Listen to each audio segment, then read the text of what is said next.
Hey Jeff here with Digital Trends, and we are looking at the Asus Transformer Pad Infinity. This is the fourth transformer pad to come out in about a year from Asus. It's the brand new one that's coming out mid-July. And the big selling point here is a full HD screen, like the new iPad.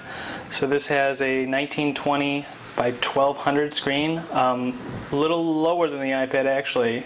Apple kind of went all out there with their Retina display, but a little more than standard 1080p because it's a little more widescreen. So it's pretty much standard Android 4.0, but we do have some options. It's got a very nice screen on it, so it can get very bright. There's a super IPS mode that's good for even going outdoors. You can adjust the brightness. You can actually, it has a Tegra 3 processor, so you can adjust the, you can turn on performance mode or a balanced mode or an eco-friendly mode, which will save battery life. We'll turn that down there a little bit. Screen's very good. Android runs pretty well. As a tablet, this is pretty nice. Obviously, the big selling feature of the Transformer line is the transforming capability. So we'll try to show you. This is the keyboard dock that'll come with. It comes in two colors, gold and kind of a purplish silver. So this is the dock. Like all of them, it's a little bit top heavy since everything's in the tablet portion of it.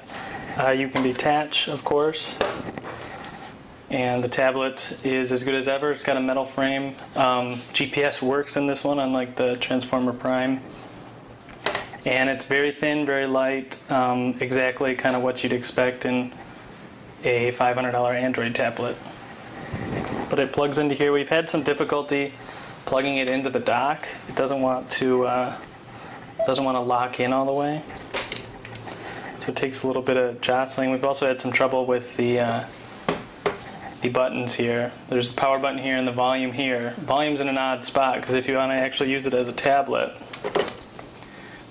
your volume's way down here instead of up here, which it was in the other one. It's alright if you hold it landscape, which Asus is hoping that you do. So we will attempt to snap that back in.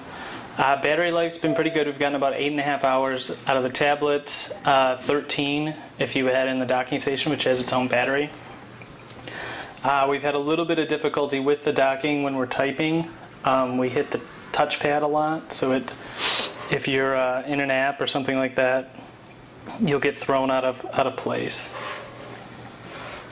So this is, we'll zoom in a little bit there. This is the Polaris Office App, and we found it works really well for making docs or Excel spreadsheets, stuff like that. Asus included this, and it was a really good decision.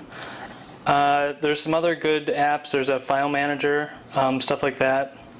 Unfortunately, there's not a lot of other apps that are kind of comparable. I mean, there's tons of apps in the Android Google Play market, or Google Play Store, I'm sorry. But a lot of the more recent ones, like this new Flipboard app, it's obviously just built for phones, so it comes in sideways. We had the same problem with the Spotify app, which boots up sideways. No way to fix that. Games like Temple Run also boot up like that. So there's a lot of apps that just don't work in landscape. There's a lot of apps that are only phone compatible that look really bad on this bigger screen. It's kind of disappointing. Even some Google apps like Google Drive just aren't built for the tablet interface. So if you try to type on this, you have to go all the way across the screen. It's just kind of difficult to type on that. It's clearly built for a phone interface. So that's a little sad. The iPad definitely has better apps since all of them have to be built for the iPad. And the web browsing experience is a little lacking as well. So a lot of websites, you can eventually get them to display right, so it looks good. Here, the Google Chrome browser, which is what this is, it won't play Flash. If you want to play Flash, you have to use the default browser. There's not a good reason for that. It's just something Adobe set in, I believe. You can go to other sites, like if you go to Facebook, a lot of times it'll load the mobile version of the site instead of the desktop version. So here's the mobile version of Facebook, which is just not what you want to see when you're on a tablet. So you can request the desktop version, and sometimes you get it. So there it is, but you have to do that on a per page basis. There's no overall setting to say, hey, I'm on a desktop or I'm on a tablet, Google. Stop displaying the mobile sites. But if you can put up with that, it works okay. The browser's overall a little bit slow. If you try to do any intense browsing or something like WordPress or something like that, it just won't work very well.